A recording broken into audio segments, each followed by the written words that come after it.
ما إن كنت تعانق دمعة الفكر تناجي الله في صبر وترجو رحمة تسري. بسم الله الرحمن الرحيم. وعن أبي هريرة رضي الله عنه قال قال رسول الله صلى الله عليه وسلم: من مات ولم يغزو ولم يحدث نفسه بغزو مات على شعبة من النفاق. رواه مسلم.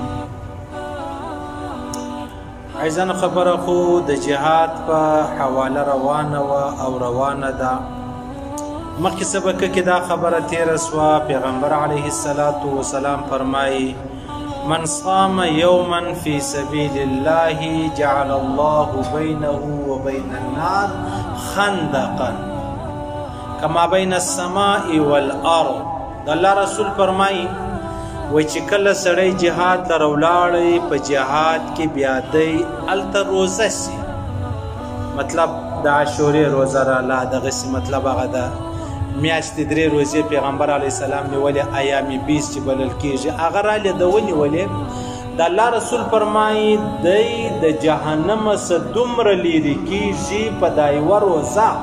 لکه مځکه و اسمان. دی و جهنم الله دومره سره لیرې کوي لکه مځکه و اسمان. دا چې یوه روزه ونسي که روزه نه یې نیولې عاجزانو بیا هم په جهاد باندې دی د غومره د جهنم لیرې کېږي. که بیا روزه ورسره ونسي دا بیا هغه پښتانه وایي دوشش دی. پیغمبر علیه الصلاة والسلام فرمایي دا ډېر اهم حدیث دی عاجزانو، زموږ د ژوند سره ډېر تعلق لري. څوک به خبره مني څوک به نه مني، د چا دماغ به خبره قبلوي د چا د به نه قبلوي. خو د مسلم شریف حدیث دی زه به درته وایم عاجزانو. پیغمبر علیه السلام فرمایي یو سړی په داسې حال کې مړ سو چې من ماته ولم یغزو، تر اوسه پورې د جهاد کړی نه دی، نه جهاد لره تللی دی نه جهاد کړی دی. ولم یحدث نفسه بغزو، نه په زړه کې ورځ دا راګرځېدلې ده چې یاره انشاءالله اراده مې ده که خدای کول الله دې زما مدد وفرمایي. که په کشمیر کې د هندوستانیانو د مشرکانو د یهودو د نصاراو د هندوانو سره د مسلمانانو جنګ سو زه به ورځم، زه به حصه پکې اخلم. او که چیرې دا خبره هم د ده په زړه کې نه راله جهاد هم تر اوسه نه دی کړی او په زړه کې دا خبره هم نه ده راګرځولې. د الله رسول فرمایي که دی مړ سو، که په مسجد کې مړ سو، که په تبلیغ کې مړ سو، که په لمانځه مړ سو، که پر تلاوت مړ سو، د الله رسول فرمایي دا یو قسم د منافقت پر مرګ باندې مړ سو، دا د منافقت پر مرګ مړ سو. جهاد لره خو موږ ته تللي هم نه یو، ځو هم نه. دا کم سے کم اراده خې سړی وکړي، اراده خې سړی وکړي چې یاره دا که خدا مکه که د کافرانو سره د هندوستانیانو سره د جنگ مرحله راله د جنگ ځای رالی، زه به د خپل ځان سپموم نه، زه به د خپل ځان مطلب پر اسلام باندې نه سپموم، خامخا به زه جهاد کوم. د الله رسول فرمایي نیت وکړه، که دې نیت نه وکړي مړ سولې دا ګویه منافق سړی مړ سو، دا ګویه پر منافقت باندې مړ سو، دا ګویه د منافقت پر یو حصه باندې مړ سولو. زم د دې خبرې سبب وړم عاجزانو، تاسو هم د دې خبرې سبب وړئ چې موږ مړ سو، موږ پر منافقت باندې مړ سو. خدای مکه زم دا کوشش کوم چې د منافقت بغیر مړ سم، تم دا کوشش کوئ چې د منافقت بغیر مړ سي. نو دغه خبره به خپله وو. که جهاد لره تللي یو خو ښه خبره ده، که نه یې تللي نیت خو سړی وکړي یاره، نیت خو سړی وکړي. زموږ دعوت والا وایي یاره ځې نه اراده وکړه، نیت وکړه. پر نیت خو به ستا شی نه لګېږي، ورځې به هم نه لګېږي، شپې به هم نه لګېږي، خرچه به هم نه ورباندې راځي. صرف په حقه په سچه نیت وکړه، الله رب العزت و تا ته پر دې باندې اجر چې دی هغه درکوي. هغه مخکې حدیث نوشته تیر پیغمبر علیه الصلاة والسلام فرمایي په حقه په سچه چې یو سړی د الله په دربار کې دا نیت وکړي چې الله رب العزت ماته د شهادت مرګ را نصیب کړي، الله ماته د شهادت په حقه په سچه دغه اراده وکړه. وایي من سأل الله تعالی شهادة د الله سي د شهادت مرګ وغوښتی بصدق بل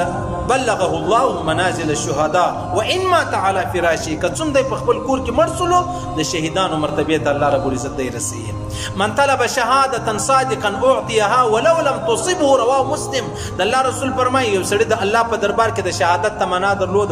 طلب یې درلود بیا هم دته د شهادت ونه رسېدی پر کور دی مړ سو د الله رسول فرمایي مرتبه د شهیدانو ده مرتبه د شهیدانو ده. پرون یو حالت میسج را کړو مولوي صاحب چې کچيري و زنانه پر کښنی باندې مړه سي نو دا شهادت دی کنه دی مال او د الله رسول فرمایي کچيري دا رقم شهادت چې خامخا په جهاد کې سړی مري نو بیا خو زما د امت شهیدان ډیر کم سو زما د امت شهیدان ډیر کم سو. په زلزلہ کې سړی مړ سو په بجلی نیولو کې سړی مړ سو. نیول دا معنا چې دی کارګر وو دی مستری وو دستانې په لاس وې اوزار ورسره وو کمبې ته ور وخاتی بیا د خپل کار کوي د ونیوي ریلاسو دې ته شهید وایي. که یو سړی د بجلی د یوې ذرې سره آګاه نه دی اسې ور وخاتی وایي یاره زه بجلي سموم دی لاندې ریلاسو دې ته بیا شهید نه ویل کېږي دې ته خودکشي ویل کېږي. یو سړی ناست دی دیوال ورباندې ریلاسولو دا شهید بلل کیږي. دا رقم د الله رسول فرمایي یو سړی په اوبو کې ډوب سولو دا ته شهید ویل کیږي. ډوب دا معنا چې د په کشتۍ کې ناس د یو خواته اوښتي را اوښتي بیا د خدا مکه دا کشتۍ واوښته د مړ سو د شهید ویل کیږي. لیکن دغه کې بیا یو خبره ده عزیزانو چې دا خلک په پکنیک باندې خلک په میله باندې په کشتۍ کې ناشته تر کشتۍ په کشتۍ کې اوړي تر اوبو. مفتی فرید صاحب رحمه الله الله د جنت الفردوس نصیب کړي ډیر زورور الله والا ډیر زورور عالم الدین تیر سوی دی هغه په 1996 کې 23 کاله مخکې په کوړه خټک کې به د طالبان چې دلته یو سیندو یو نیرو دا به اوښته طالبان مازګر منو کله کله به کشتۍ واوښته کله به اوبه ډېر راغلي وي طالب به پکې مړ سو طالب پکې شهید سو. بیا دغه فتوا ورکړه چې کله یو سړی بغیر د ضرورت ستا کور هلته نه دی ستا مدرسه هلته نه ده ستا مسجد هلته نه دی تا هلته ضرورت نه لري هسې د ټیم پاس دپاره اوړې که بیا چیرې ته مړ سوې دا خودکشي بلل کېږي دا بیا شهید نه بلل کېږي. صحیح سنو اوس یو سړی دی خدا مکه پر موټرسایکل باندې را روان دی را روانو بیا ګاډۍ پکې ولګېده مړ سو دا شهید دی. او که دی را ولاړ سو ماښام پر ایرپورټ روډ باندې پر موټرسایکل باندې پروت ولو یا دی باندې ولاړ ولو یا د په خپل هغه انداز چلوي بیا مړ سو دې ته شهید نه ویل کېږي دې ته بیا خودکشي ویل کېږي. ټیک سنو دې ته بیا شهید مه وایاست په هغه ورځ باندې. موږ ملایان خو د شر بیا غږ نه کوو موږ یاره ډېره درنه ورځ پر دا سړی باندې راغلی د خدای دې پر هېچا نه راولي موږ دا نه وایي العیاذ بالله خدا نه خواسته. نو چې بیا کله دغه ورځ راغله بیا موږ د خلکو د تسلی دپاره سر شورو دا شهید دی شهید نه دی دا خودکشي ده. د الله رسول فرمایي یو سړی پر چت باندې پرېوتی او د چت چاردیواري سته نه نو که دی لاندې رایلاسو دا ذمواره دی په خپله دی یعنی ګویا دا شهید نه دی دا تا ځان په خپله مړ کوي. صحیح سلو نو دغه د الله رسول فرمایي په اور کې څوک وسوځل سو هغه شهید دی. دغه رقم زنانه پر بچي باندې مړه سوه دا شهیده ده یوه ذره شک و شبه په دې کې نشته. خو دا خبره م در وښوله چې په بجلۍ پوهېږې بجلۍ له وروختلې په ګاډۍ پوهېږې ته ور وختلې روان وي خپل کور ته بچیان لره پر موټرسایکله روان وي شی دلکې ونښتئ ټیک د انسان دی خامخا د دنیا خبرې دي. او که تا هغه دنده کوله د جمعې په شپه ورسې وګورې دا انې لره خلک بیخي د جمعې په ورځ ایرپورټ روډ باندې وګورئ دا چې دشت مشت باندې وګورئ په خدای قسم دا شهیدان نه دي دا خودکشي ده. د الله رسول فرمایي په قبر کې و بیا الله موټرسایکل ورکړي وایي پر کښېنه دی پر کښېني موټرسایکل به ګزار شي سر به ټوکړې سي مازغه به پر موټرسایکل پراته یي بیا الله را ژوندی کړي دا تر قیامته دا سلسله روانه ده. صحیح سلو نو پیغمبر علیه السلام فرمایي چې یو سړی په حق په سچه دا ووایي چې یاره ای الله ماته شهادت را نصیب کا بیا که څومره پر کور مړ سو الله د شهادت مرتبه ورکوي. مرتبه یې د شهیدانو ده د قیامت په ورځ به دی د شهیدانو په پټولۍ کې راپورته کېږي بلکې د شهیدانو چې کوم ثوابونه دي هغه به الله رب العزت وده ته پر دغه ورکړي. دا خو اسانه کار دی دا خو ګران کار نه دی هېڅ ګران کار نه دی. الله ماته شهادت را نصیب کړه. پیغمبر اسلام به هر وخت دا دعا کوله الله ماته شهادت را نصیب کړه الله ماته شهادت را نصیب کړه. او پیغمبر حضرت عمر فاروق وویل چې اللهم ارزقني شهادة فی سبیلک یا الله زه شهادت غواړم او ستا په لاره کې غواړم و موتی فی بلد رسولک د الله د رسول په کور کې غواړم په ښار کې غواړم په مدینه کې غواړم. دې ته ناز وایي ناز ټیک شو نازنین قندار خلک نازنین بولي دې ته ناز وایي پر الله یې ناز وکړي الله ور پوره کړه خبره الله یې د شهادت مرګ ورکړي او بلې په مدینه کې ورکړي بلې په مسجد نبوي کې ورکړي. څو څونه غټه خبره ده نو چې سړی په حقه په سچه طلب ولري الله رب العزت یې ورکوي. موږ ته په نیت کې هم دروغ زه نه یم، دا نیت کې مې هم چل دی، نیت کې مې هم چل دی چې یاره ته وه. پیغمبر اسلام فرمایي یو سړی په داسې حال کې مړ سو جهاد یې ونه کوي، نه د جهاد اراده درلوده، نه د جهاد اراده. دا اوس کې ګوره دا کشمیر خبره څونه نن درې څلوېښتمه ده، کرفي د بازار یې بند دی، کورونه ښځې زنانې ډېر یاره کله کله د شیګانو په برکت باندې زموږ ته 2 ورځې دا روډ بند و. په یاد خو به مې څه حال و، د ژوند د بېزاره نه سو، خپل وطن مې دی، خپل کور مې و، خپلې ګلۍ مې وې. دا خو لا ورسلته هندوان پر مسلط دي څونه. الله دې د حق مسلمان دغسې پرده وکړي، الله دې د کافرانو د عذاب او د غلبې وساتي. نو پیغمبر اسلام فرمایي کې اراده کړې نه وه، په زړه کې هم نه وه کړې، جهاد ته خو نه و تللی، پیښه نه وه راغلې، او په زړه کې اراده هم نه وه کړې. مات علی شعبة من النفاق، د منافقت د منافقت مرګ دی، د منافقت دا گویا پر منافقت باندې مړ شو، دا گویا د منافقت پر یوه حصه باندې مړ شو، دا گویا د منافقت یو جز دی دی ولاړې پکې مړ شو. سبحان الله. یو خو خبره دا د عزیزان موږ څونه ډېر خلک په دا خبرو ګرځته نه خبر، موږ نه خبر په دې خبرو، او چې خبر سو بیا به څه چم کوو، بیا خو بیخي بله خبره. بیا پیغمبر علیه الصلاة والسلام فرمایي من لم یغزو، یو سړی جهاد ونه کړي او یجهز غازیا، نه مجاهد ته کپړې ورکړې، چاندا ورکړې، اسله ورکړې، لاره ورښولې، ډوډۍ ورکړې، یا بل بل بل بل دایم نه یې کړې. او یخلف غازیا فی اهله بخیر، نه دا کړي دي چې مجاهد تللی د الله په لاره کې خپل سر ورکوي، کور یې دی، بچیان یې دي، مطلب بابا یې دی، ادې دا تا د کور دغسې خیال ونه ساتې لکه ستا ورور چې تللی دی. تا یې ډېر په حقه په سچه خیال ونه ساتئ چې یاره دا تللی دی د الله په لاره کې، زه به د ده خیال وساتم. کله بچیانو ته ووایه حال ورواستئ شی به په کار دی غږ وکئ، بیا فکر پر کوي، پام پر کوي چې څوک ور وانه وړي، څوک تاوان ور ونه رسوي، څوک علاج ونه کړي. د الله رسول فرمایي دا دې م ونه کړلو اصابه الله بقارعة قبل يوم القيامة، رواه ابو داود باسناد صحیح. د الله رسول فرمایي د مرګ مخکې به الله یو ډېر لویه صدمه ورباندې راولي، د مرګ د قیامت نه مخکې به الله رب العزت یو لویه حادثه ورباندې راولي، یو لوی مشکل به ورباندې راولي، یو لویه پیښه به ورباندې راولي، یو لویه ورځ به ورباندې راولي چې په هغه ورځ بیا دی حیران چې خدایه ماته څه راپېښه شوله. که چا جهاد ونه کوي، د مجاهد مرسته ونه کړله، مرسته په هر شکل کې، دا د موبایل یو کارت ورکول دا مرسته ده، ټیک شو، موبایل نه درلودي دا دې ورکړي دا مرسته ده. او عجبه خبره دا د عزیزانو موږ خو د جهاد ټوله د طالبانو په نامه وپېژندئ، د طالبانو په نامه مو وپېژندئ. دا د زموږ پوځیان که د هندوستانیانو سره وجنګېږي، دا هر پوځي شرط دا د قادیانۍ نه یي، شرط دا د رافظي نه یي، شرط دا د زموږ په پوځیانو کې هر رقم شته، مسلمان کلمه ګویې، دا خبرې د هغو دپاره هم دي. د دغه فوجي که دی ولاړ هلته په کشمیر کې جنګېدی د کافرانو سره، د الله د رضا نیت پکې ولو، د ده کور والا دی د الله رسول فرمایي لکه خپلې مور ته سړی په بد نظر وکړي. موږ دماغ سپي ډایرکټ طالبان لره ولاړ شي، یا د طالب خبره نه ده، جهاد عامه خبره ده، هغه زه هم کولی شم، هغه ته هم کولی شي، فوجان هم کولی شي، طالبان هم کولی شي، صحیح سلو. خو دغه زموږ فوجان که نن ورځ ده هندوستانیانو سره وجنګېږي، هندوستانیانو سره الله رب العزت د ده چې کومه مرتبه د جهاد د مجاهد هغه ټوله ورته د ده بچان که ما او تا خیال ونه ساتئ، د الله رسول فرمایي داسې ورځ به الله در باندې راولي، د مرګ مخکې درنه ورځ، لویه ورځ، مشکله ورځ، غمګینه ورځ، د یو لویې حادثې سره به مخامخ شي چې کله یو سړی جهاد ونه کړي، د مجاهد سره مرسته ونه کړي، او یا مجاهد تللی دی ټیک د جهاد هم نه دی کړی، نیت هم نه دی کړی، د مجاهدینو د کورو خیال خو ساته. دا مه کوه چې څوک پسې ګرځي تی په لاس ورکې، سبا د شپې چاپه ورباندې راله ټول کور یې ورلوټ کړي، دا به نه کوې. صحیح سلو. څومره اسانه خبرې دي. یو غیرتمند دی، شجاع دی، دلاوره دی، الله ډېر لوی زړه ورکړی، هغه د جهاد په اول صف کې جنګېږي. صحیح سو. او څوک بیا کمزوري دي، څوک بیا بېوسه دي، څوک بې زړه دي، ازما او ستا رقم دي. الله رب العزت موږ ته هم لاره راکړې ده، نیت وکړه، نیت چې دی وکړي نیت نه دی کړی مجاهدین تللي د هغو د کورو خیال وسه خبره خلاص صحیح شو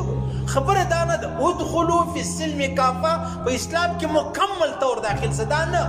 زه تبلیغ کوم بس نو زه ولا نه یم فارغه زه جهاد کوم ولا زه تبلیغ ولا ته نه یم فارغه زه مولوي صاحب یم نه په دې خبرو نه خلاصېږو لکه الله زموږ دوی د ټولو دی عزیزانو د الله حکم هم د ټولو دی د الله حکم هم د ټولو دی چې یاره بس د الله حکم دی سر په سترګو موږ منلی دی موږ تسلیم کړی دی زموږ ایمان در باندې هغه بیا زما کمي ده زما کمزوري ده که ما څه په هغه کې څه کمي وبېشي چې د هغه وکړله نو په دې وجه پیغمبر اسلام فرمایي مات على شعبة من النفاق دا حدیث که ته مخکې نه و اورېدلی ما خو دا دی اوس درته واوروي ما خپله نیت کړی دی انشاءالله العزیز نیت مې دی یا الله رب العزت د امتحان مې وساته بالکل په دواړو سترګو زموږ سرونه د الله دپاره چیشت دا د انسان خپل سر د خپلې کوروالا د عزت دپاره یو شی نه دی او هېڅ د خپل بابا او د ادې د عزت دپاره د خپل سر ورکې هېڅ شی نه دی او نو تر بابا تر ادې تر خپل کور تر خپل مال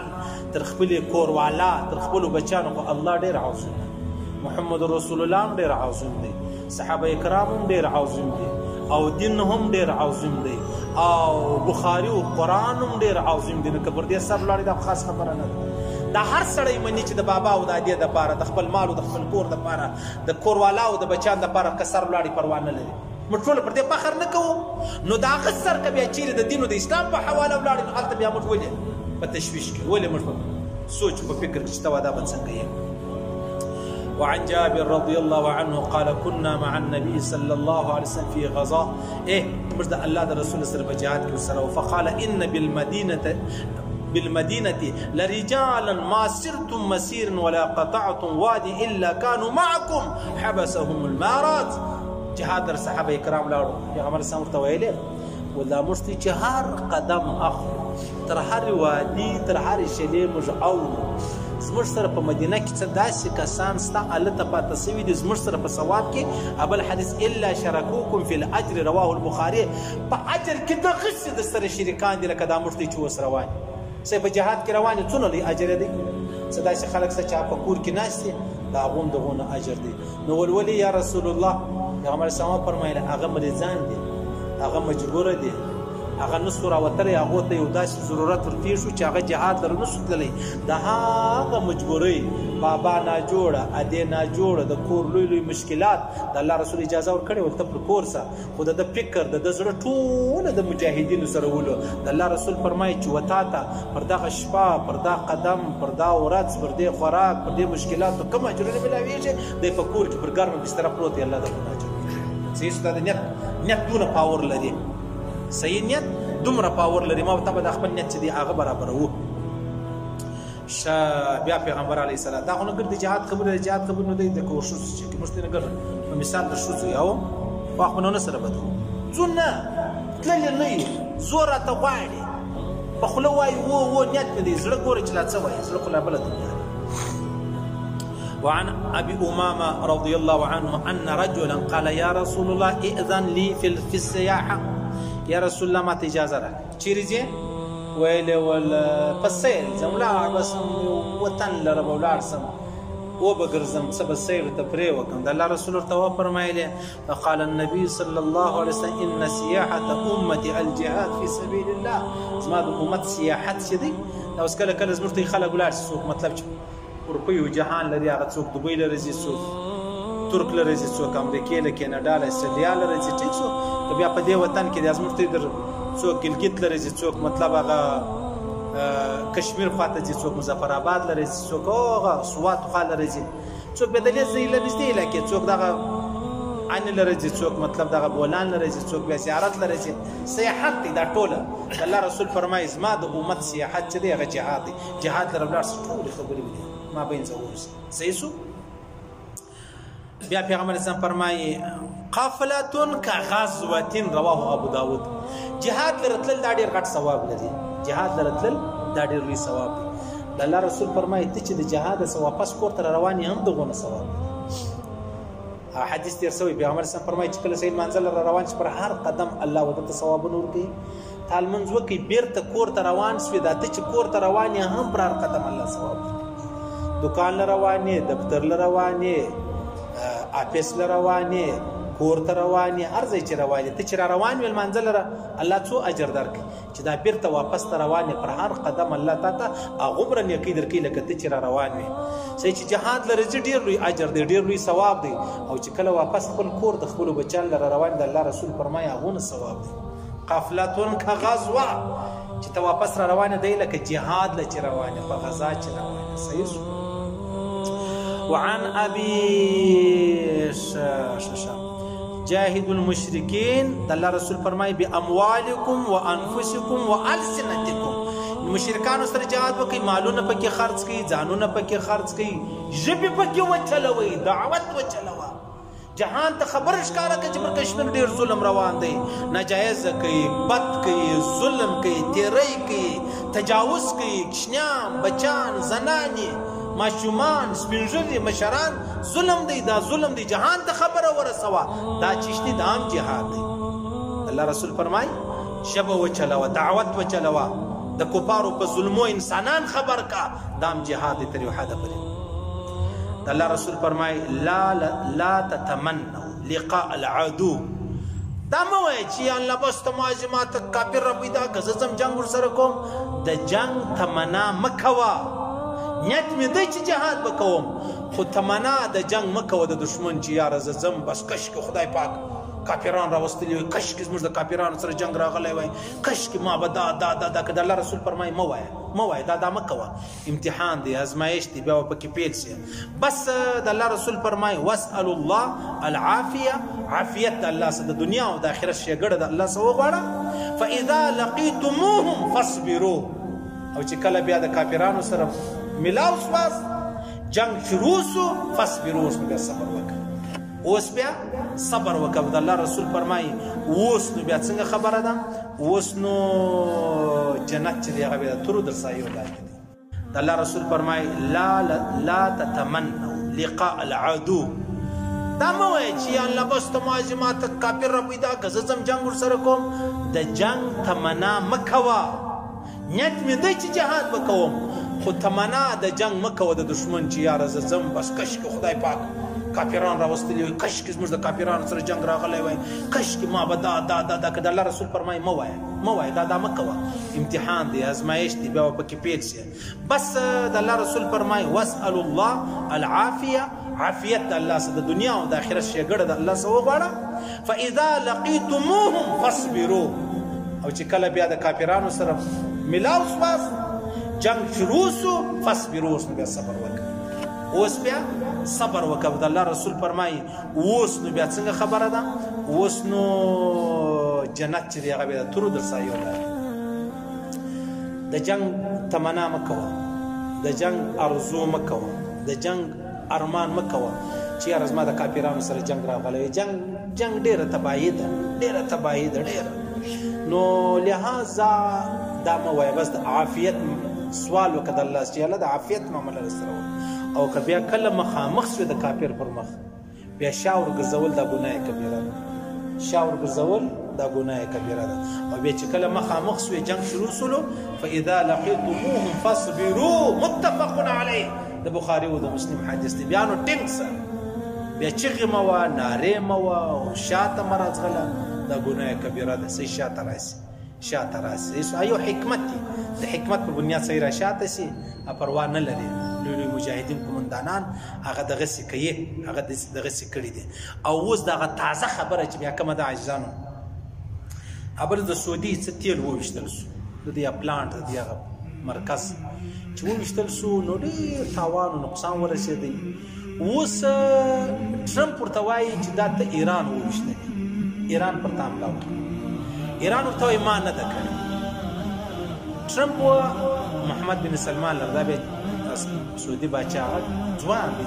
ینګ ځوان دی، جذباتي دی، 15 کاله عمر دی، شاوخوا د غرونو پورته کښته کوي. دا وخت خو سړی ډېر مست دی، لیونی پښتانه لیونی بولي. بیا چې په صحت هم جوړي، څخ دنیا هم لري، دنیا سره تعلق هم لري،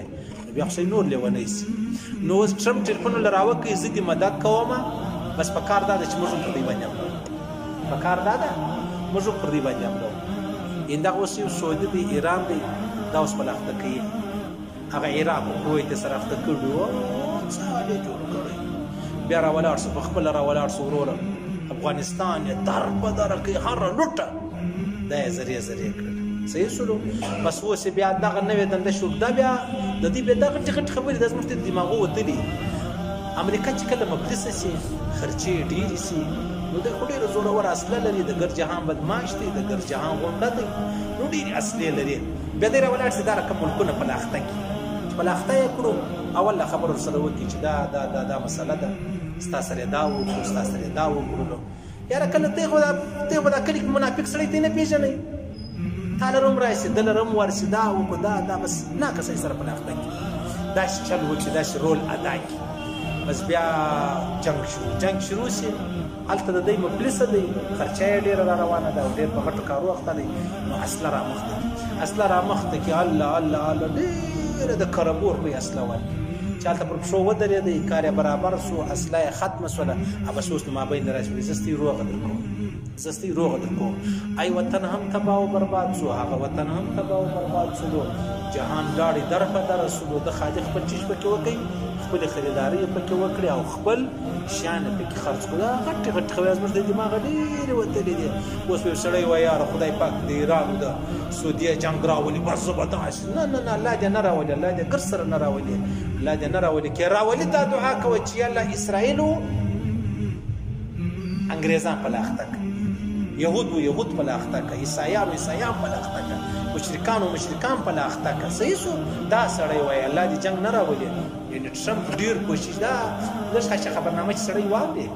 خبرنامه سړی واوري ډېر صحیح په خبرو پوهېږي او که د فیسبوک زه هغه بیا په نورو خبرو اخته هغه بیا تصویرونه دي فلمان دي ډرامې دي غزلې دي رقصونه دي نور د درواغو حدیثونه دي درواغ شعر وایي خبرې کوه یا دغه دا خبرنامه واوره غوږ ورته ونیسه مقصد و غرض به پوه شي چې او دا مقصد دی دا هر جنګ چې سوی دی یا تاریخ لیکلی دی چې دا شی وسو دا جنګ وسو نو اوس دا زموږ چې دا کومې مسلې روانې دي بیا به 50 کاله بعد به تاریخ لیکلی چې داسې سعودي دا وکړو ایران دا وکړو ټرمپ دا وکړلو امریکې دا ورسره وکړو خلکو دا معنا وه نو چې هوښیار سړی هغه یې نن درښایي چې دغه معنا ده اوس خالي پسې ګوره چې څه به پېښېږي الله دې جنګ نه راولي الله دې په هېڅ صورت نه راولي که چیرې جنګ راغلی الله دې کافرانو ته شکست ورکړي الله دې د دینو دشمنانو ته شکست ورکړي الله دې د ټرمپ او د امریکایانو کور خراب کړي چې زموږ د مسلمانانو کورونه ور خرابوي دعا به کوو عزیزانو چې الله رب العزت د ټولو مجاهدینو نصرت و مدد وفرمایي الله ودې ته بری ورکړي الله رب العزت ودې ته غلبه ورکړي د کشمیر دی الله رب العزت آزاد کړي د کافرانو سره افغانستان دی الله آزاد کړي د کافرانو سره الله دې روغ صلح راولي د طالبانو د امریکایانو د طالبانو په خپل آپس کې اشرف غني الله دې روغ راولي الله دې روغ راولي والله دا د طالبانو د امریکای چې کوم مذاکرات دا امن والله کړي امریکا به خلاصه شي ولاړه به شي وبانه به جوړه شي خپل آپس کې بیا هغه رقم سره وځي دا اوس کې دا 15000 بندیان طالبانو سره اشرف غني سره دي دا طالبانو مذاکرات د امریکایانو سره وصولو نو امریکایانو ټول چې طالبان تاسو 15000 طالبان باندې کې 200 زیات کړل اشرف غني سره یې وکړ اشرف غني ورته ویل ولې رقم او نور لای کوم مایده سره وصل ول خلک زما امري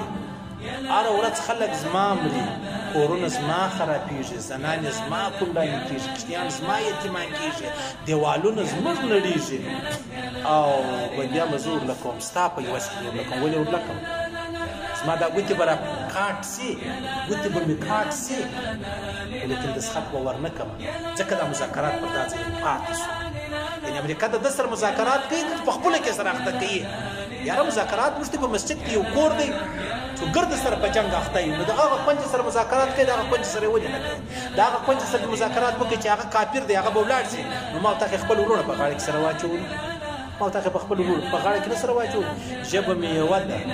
رواج مې یو دی رسم مې یو دی دا د سهار چای مې لا یو دی سهار چای نه زه چیش کوم ته چیش کوې دا ډوډۍ مې یوه ده د ډوډۍ وخت مې لا یو دی زه هم غرمه ډوډۍ خورم ته هم غرمه ډوډۍ خورې دا خاوره مې یوه ده وطن مې یو دی غر مې یو دی والله چې باران کېږي دا باران مې یو دی واوره مې یوه ده دوست مې یو دی دشمن مې یو دی ای مذهب مې یو دی قرآن مې یو دی رسول مې یو دی خدای مې یو دی نو زما ستا روغه به ومنځي دا بیا بل چل دی الله رب العزت روغ راولي، الله دې صلح راولي، الله دې جنگونه نه راولي. کرالی الله دې مسلمانانو نصر مدد وفرمایي، الله دې ویل اورېدل قبول منظور وګرځوي، الله دې پر دې ټولو مستمر راکړي چې موږ مړو دا ووایي لا اله الا الله.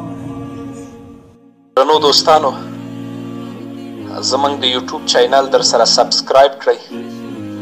تر څو زما دیني خپرونې او نور اړین دیني مسایل تاسو